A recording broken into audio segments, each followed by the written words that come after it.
Ava leaned back in her chair. So what happens now? Ethan's eyes moved from the original will to the ledger, then finally to his phone. We contacted journalists, he said. Someone who isn't tied to the Blakes. And after that, he looked toward the window, where the city lights flickered like distant stars. After that, he replied quietly, we blow this wide open with a story. Later, Ethan sat alone in his office as midnight settled over the skyline. The buildings below shimmered like silent witnesses, every lit window watching. A world that never truly slept. His phone rested on the desk, a number already entered, his finger hovering over the call button. He wasn't calling a lawyer. He wasn't calling anyone from the board. He was calling her, the only person in Atlanta who still knew how to chase. The truth with nothing but persistence and a recorder. Lena Kavanaugh, he whispered. Pulitzer nominated. Disgraced. Then proven right. She was known for exposing corruption in the mayor's office a decade earlier, and for paying a heavy price for it. Since then, she hadn't worked for any major media outlet. Instead, she wrote long investigative pieces for an independent online journal called The Lantern, followed by skeptics, traditionalists, and readers who still valued deep reporting over fast headlines. Ethan press call. The phone rang once, twice. Then a voice answered, low, sharp, and tired. This better be life or death. It might be, Ethan said. It's Ethan Blake. Silence. Well, she finally replied, that's not a name I expected tonight. You got 30 seconds before I hang up. My mother is alive. Dead quiet. You buried her 15 years ago, Lena said carefully. I buried a closed casket, Ethan replied. We were lied to. Someone in my family took her, and I have proof. Lena didn't respond at first. Then, slowly, and you're calling me because? Because you don't owe my family anything, Ethan said, and because you won't back down when the pressure starts. Another stretch of silence, then a quiet breath. Meet me tomorrow, she said. 8 a.m. southbound coffee. Back patio. No lawyer. No security. If I see a briefcase or a thug, I walk. I'll be there, Ethan said. Southbound coffee sat near the edge of Grant Park, hidden among overgrown trees and ivy-covered brick walls. It wasn't the kind of place billionaires chose for secret meetings, which made it perfect. Ethan arrived 5 minutes early. Lena was already there on the back patio, wearing dark sunglasses and sipping black coffee. Her long gray coat moved in the wind, like a banner that had seen too many battles. She didn't stand when he approached. She only tilted her head slightly. You look thinner in real life, and you sound taller in print. She smiled slightly. Sit. He did. For the next 10 minutes, he told her everything. The forged will, the missing years, his mother's return, Richard's hidden transactions, and Eva's role in uncovering it all. He slid copies of journal entries and ledgers across the table, along with the notarized will and the names of the shell companies. Lena barely reacted when he finished. She leaned back and folded her arms. Well, she said at last, either you're telling the truth, or you've written the greatest revenge fantasy since Greek tragedy.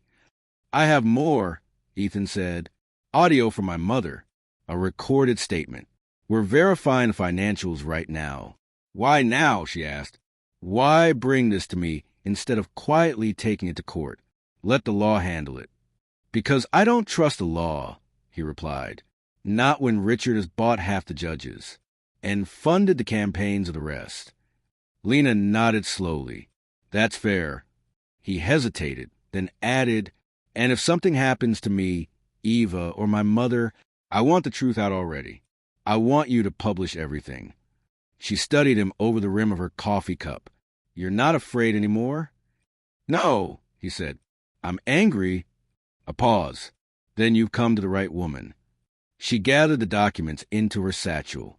I'll start cross-referencing within the hour.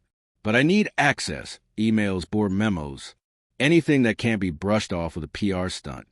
You'll have it, Ethan said. I'll send the rest today. She stood and pushed in her chair. And Ethan, don't think this ends with a headline. Once this is out, you won't be able to put it back in the box. I don't want it in a box, he said. I want it in flames. Later that afternoon, Eva sat beside Mama Ruth, in the hospital room, gently braiding her hair. The old woman's strength was returning little by little.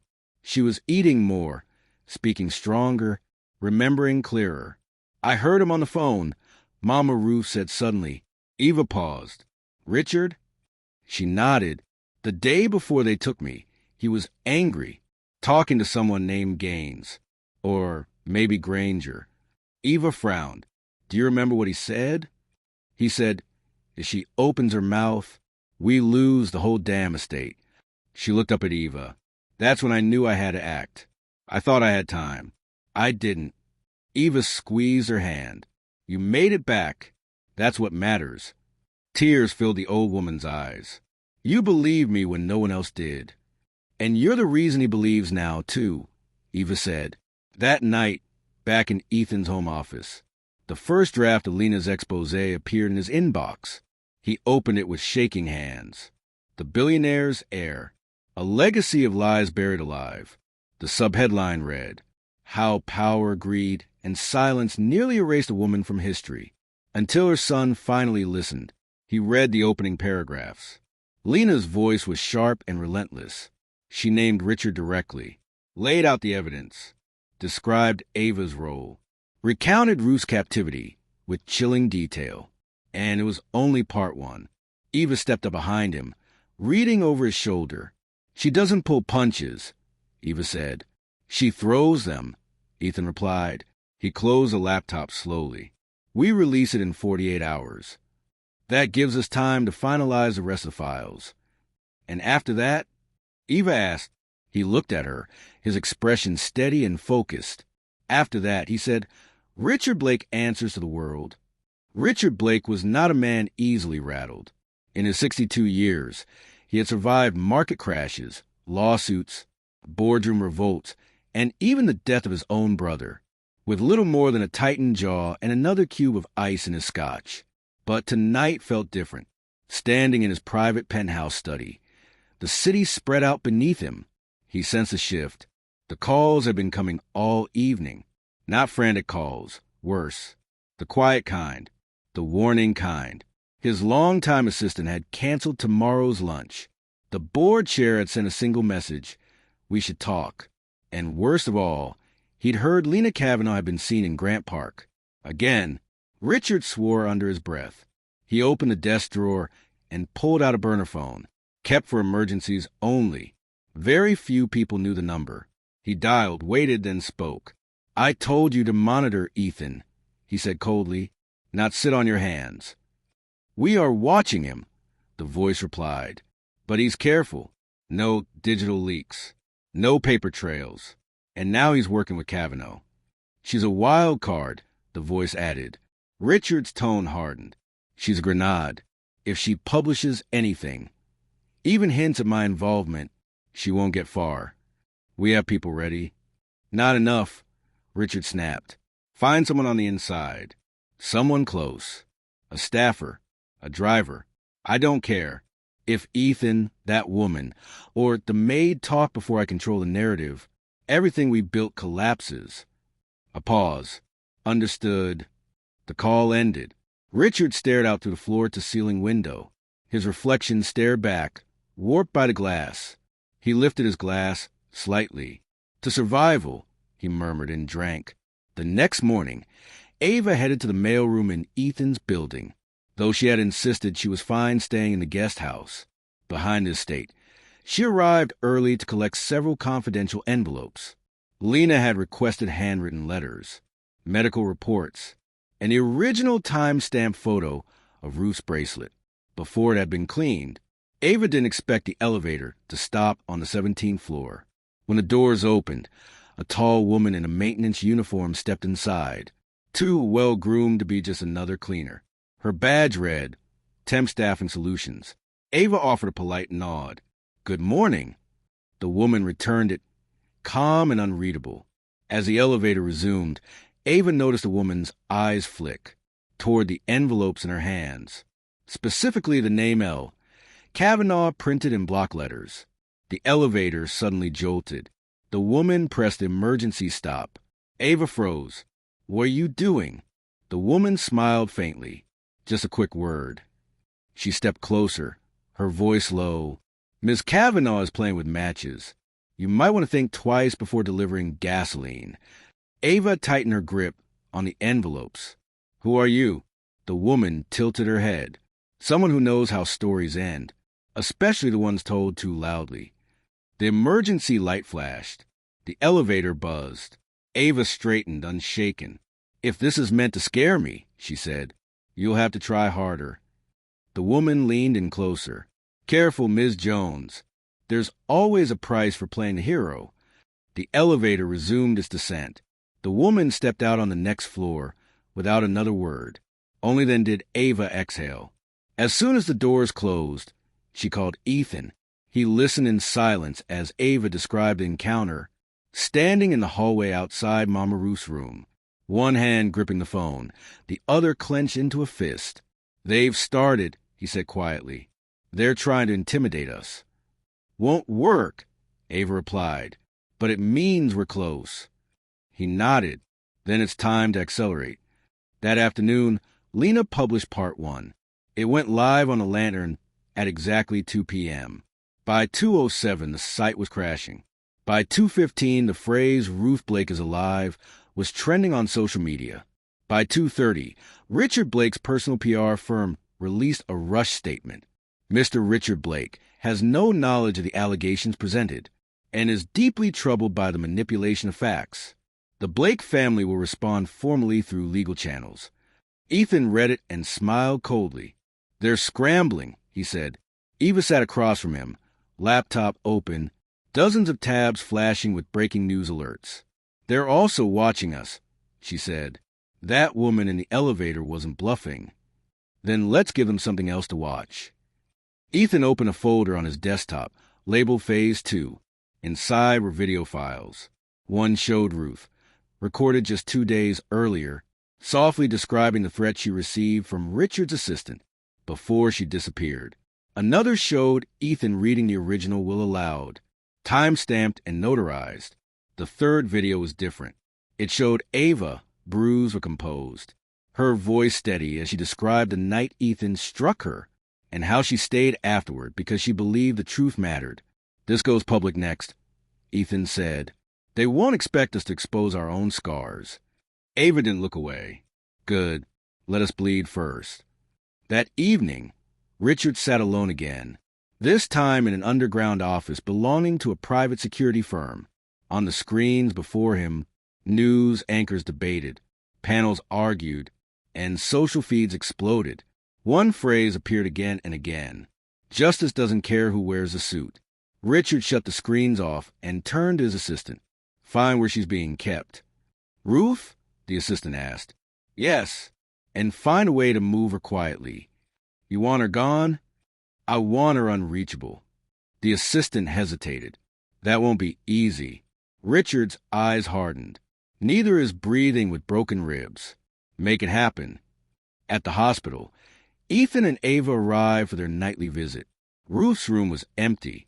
No nurses, no patient, only an unplugged monitor and a cold bed. Ethan turned to the hallway, his voice raw. "Where is she?" Ava rushed to the nurse's station. "Where's Ruth Blake?" "She was in room 417. The nurse blinked. "She was discharged." "What?" Ava said. "By who?" "Her son." Ethan froze. "I am her son."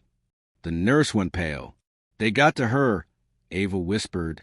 Ethan turned to her, jaw clenched. "We're out of time." The sterile hallway suddenly felt suffocating. "Check the surveillance," Ethan said. "There has to be footage. Paperwork. Something." They rushed to the security office. Ethan slammed his hand on the desk. "I want video from room 417. Everything from the last 6 hours." The guard hesitated, then recognized him. "Yes, sir. Right away." The footage loaded. At first, everything looked normal. Ruth lay in bed, monitors beeping softly. At 1:43 p.m., A man in scrubs entered. Not rushed, not hesitant. He went straight to the 4 line and unplugged it. "Zoom in on his badge," Ethan said. The image sharpened. Dr. Lewis Carter, attending. Ava shook her head. "There's no doctor by that name assigned to her." They kept watching. The man gently placed Ruth into a wheelchair, covered her with a blanket, and wheeled her out. No struggle, no alarm, no fear, as if she trusted him. "Stop right there," Ethan ordered. "Reverse the zoom. Focus on the wheelchair." Ava squinted at the screen. "There's a sticker. Get me the name." Ethan said sharply. The guard wrote it down. "Safe Ride Health Logistics." Ava read aloud. "I've never heard of it." Ethan was already dialing. "Call Lena," he said. "Tell her everything. I'll track the transport company. We need the route, the GPS, whoever authorized that van." "If they move her off the books," Ava whispered. "She could be anywhere." Ethan nodded grimly. "But they made a mistake," he said. "They moved her. In daylight. Across town. Across the city." Lena Kavanaugh stared at the transcript. Eva had just emailed her. Her jaw tightened with every line. She was discharged by her son. He wasn't there. No digital record of the transport request. Lena stood and packed her bag. A recorder. A second phone. Her press badge. Pepper spray. And a flask of terrible bourbon. Her war kit. She called Ethan. Did she fight back? Lena asked. "No," Ethan replied quietly. "She probably thought he was someone she recognized. Someone we trusted back then." "They're moving fast," Lena said. "Your uncle's getting reckless." "I need your help," Ethan said. "If we go to the police now, Richard will bury this in red tape." "Then we don't go to the police," Lena replied. "We go louder." That night, Ava sat on the floor of Ethan's office, surrounded by printouts, transport logs, financial records, old employee photos. She was hunting for a face, a name, a weakness. Then she found it. "Ethan," she called. He was at the desk, phone pressed to his ear, issuing sharp orders to a private investigator. He turned. Ava held up a printed photograph from 5 years earlier. A charity gala in Savannah. Richard stood among donors, and beside him, half out of frame, was a man in a medical coat. Dr. Lewis Carter. Ava said. Ethan stepped closer. "That's the man from the footage?" "Not exactly," Ava replied. "Same name, different man." She held the hospital screenshot beside the gala photo. The ID was fake. Ethan realized they had used a real name, but placed someone else in the role. Eva opened an old article. "Carter died in a car accident in 2019. That man isn't him. He's just wearing the badge." "Then who is he?" Ethan asked. Eva opened another file. "Security firm profiles," she said slowly. "He works for Blackhaven Security. It's a private company Richard has used for years." She scrolled. "Most of their records are sealed, but the founder, Simon Voss, used to be Marine Intelligence. He owes Richard a lot." Ethan stared at the name. "Then that's who took her." At 2 a.m., Ethan and Ava drove along a winding rural road, guided by GPS pings left behind by the Safe Ride van. Their investigator had pulled the route from a highway camera near the hospital. The van had left the city, heading north into the foothills. "There are only a few places that far out," Ava said, studying the glowing map. "Old family cabins, remote warehouses." Ethan nodded. "He's hiding her where no one can hear her scream." "But she isn't the same woman anymore," Ava said calmly. "She survived 15 years in silence. She'll survive this too." Ethan glanced at her. "Only if we get there in time." Inside a cold concrete building, hidden in a forest clearing, Mama Ruth sat alone on a thin mattress. She was awake. She didn't ask where she was. She didn't panic. They had taken her before. But this time, she wasn't the same woman. She rubbed her wrist, feeling the faint ridges of the old scar. From the first time they locked her away. This time there were no chains, no shackles, only men outside the door, with guns and orders. She looked up at the surveillance camera in the corner and smiled faintly. They think I'm weak. Let them keep thinking it. She reached beneath the mattress and touched the metal fork. They had forgotten to remove from her food tray, not to escape, but to remind herself that she was still sharp, still alive, still dangerous. Back in Atlanta, Lena hit publish on part 2. The headline read, "The Second Disappearance of Ruth Blake." The subheading followed. First they buried her truth. Now they buried her again. Phones buzzed. Screens lit up. In Richard Blake's penthouse office, a glass shattered against the wall. The world was watching, and the clock was ticking. The road narrowed into a single-lane dirt path, lined with tall pines clawing at the moonlight. Ethan gripped the steering wheel, eyes locked on the blinking GPS dot. Ava sat beside him, flashlight in hand, scanning the forest like a co-pilot in hostile airspace. "We're close," she whispered. They hadn't spoken much during the last stretch. Ruth's abduction hung over them, like a storm that refused to break. Ethan's jaw was set. Ava had removed her earrings, tied her hair back. Neither said it, but both were ready for the worst. As the SUV rounded the final bend, the trees opened onto an old facility. Concrete walls, barbed wire fencing, a floodlight buzzing above a rusted security gate. It didn't look corporate. It didn't look official. It looked private, remote, untouchable. "There," Ava said. "That has to be it." Ethan cut the engine. They stepped out, the silence of the woods pressing in, like cotton in their ears. No dogs, no guards, only the hum of a generator and the buzz of the floodlight. They crouched near the fence. "I see 3 cameras," Ava murmured. "1 west corner, 2 at the entrance. No patrols. No vehicles," Ethan said. "That's wrong. They wouldn't leave her alone, unless they didn't expect anyone to find her." Ethan nodded. "Then let's make sure they regret that." From a hidden compartment in the trunk, he pulled out a compact drone. It rose smoothly, guided over the fence, and through a broken second-floor window. The monitor showed empty corridors, flickering lights, peeling paint, then movement. A faint shadow in a room on the ground floor. "There," Ava said. "Room C5. Ethan landed the drone and grabbed a handheld radio. "Lena, do you copy?" Static crackled. Then her voice came through, loud and clear. "I've got a police contact standing by, but we need something solid. No warrant, no backup." "We'll get it," Ethan said. A pause. "And Ethan," Lena added quietly, "be careful. This feels like a trap." Ethan looked at Ava. She gave a small nod. "Then let's walk in with our eyes open."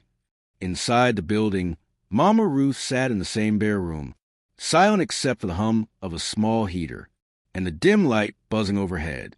The fork was still hidden beneath the mattress. She had tested the door twice, locked, but she wasn't afraid. She knew someone was coming. That old instinct, sharpened by 15 years of silence, told her to stay calm, to be ready. Her eyes flicked to the air vent above. Dust shifted. She smiled faintly. "He's here." Ethan and Ava scaled the fence, landing softly on gravel, moving with practiced silence. They slipped past the cone of the floodlight and pressed against the side of the building. One window had been pried open recently, likely how Ruth had been brought inside. They climbed through one at a time. Inside, the air smelled of oil and mildew. Ethan whispered, "Camera loop is holding.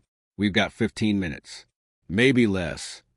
They moved down the hallway, boots silent on cracked linoleum. Ava held the flashlight low. C1, C2, C3. A sudden creak froze them both. They pressed flat against the wall, holding their breath. Footsteps, slow, controlled, coming from the stairwell. Ava mouthed, "Guard."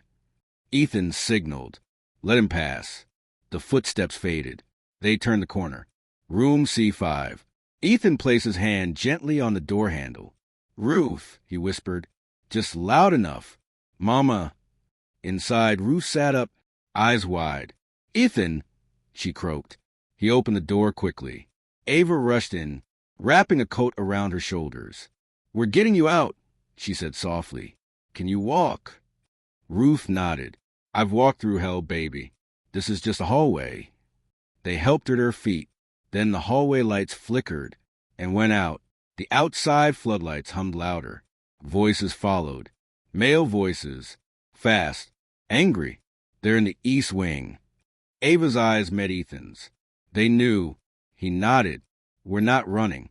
We're recording."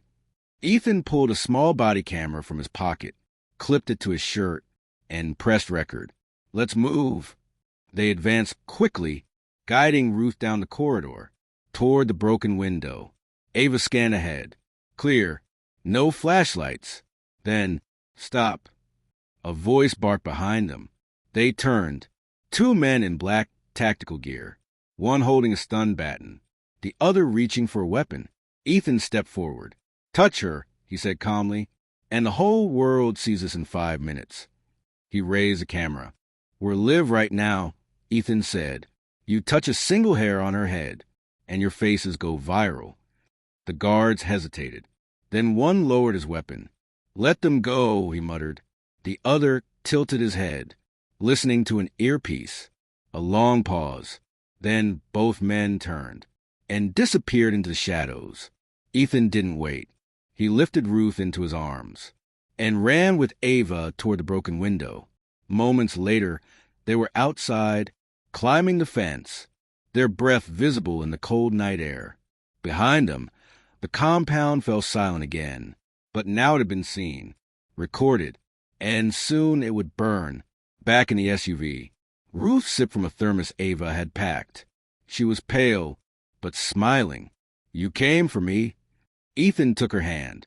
"This time, no one is burying you again." Ava turned toward him. "Lena's waiting. She has media outlets on hold. All we need is your word." Ethan looked into the rearview mirror, at his mother, her scars, her strength, her eyes clearer than he had ever seen them. "Run it all," he said. "No more secrets." Ava nodded. From the back seat, Ruth Blake whispered, "Let them come. I'm ready." The sun had not yet risen when Lena Kavanaugh stepped onto the rooftop of her downtown office building. She held a cup of bitter coffee, her jacket zipped tight against the December cold, watching dawn begin to push against the Atlanta skyline. The files were ready. The article was written. The rescue footage had been uploaded to a secure drive. Now came the moment she had trained for her entire career. Truth with teeth. She lifted her phone and called her editor. "Drop it," she said. "All of it. Front page. Full feature. No legal softening." "You're sure?" Lena stared at the horizon. Richard Blake tried to erase a woman. Twice. He failed. Let the world know. By 8 a.m., the headlines exploded. Breaking: Ruth Blake rescued from illegal detainment. Blake family empire in free fall. Video evidence links Richard Blake to decades of fraud and abuse. Heroic Maid helps expose one of Georgia's biggest scandals. The footage, grainy but unmistakable, showed Ava and Ethan leading Ruth through a decaying hallway, past armed guards, who stepped aside under the threat of exposure.